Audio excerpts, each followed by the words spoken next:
Okay guys, so J Motors TV, so eto nasa tabi natin, retro look scrambler mula sa Benelli, ang 800cc Trail Leoncino. Yan guys, so meron tong 4-stroke, naka 8 bulb, DOHC, syempre naka liquid cool tayo dyan at naka parallel twin. So may max power na 75 HP at 8,500 RPM at may max torque na 67 Nm at 6,500 RPM.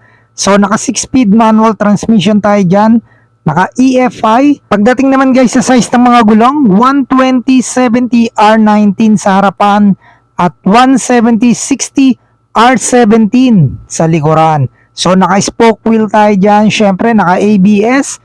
Meron tayong seat height na 818 mm at may ground clearance na 180 mm.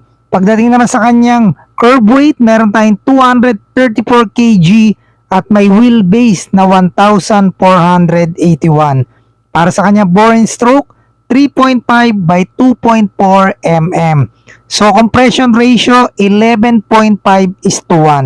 So meron tayong 5-inch TFT display.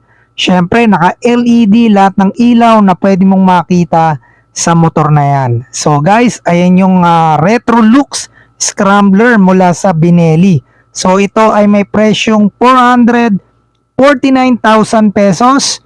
So magda-down lang kayo ng 100,012 para sa kanyang down payment and meron kayong 4 years na 12,263. Okay, so yun guys, very quick lang naman yung ating review sa motor na yan.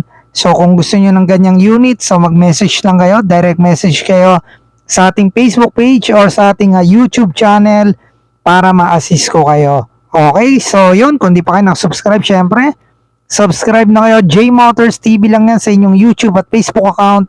Huwag nyo kalimutan hitang notification bell para updated kayo sa lahat ng video na ina-upload natin. So ride safe sa inyo lahat. God bless you all and peace out.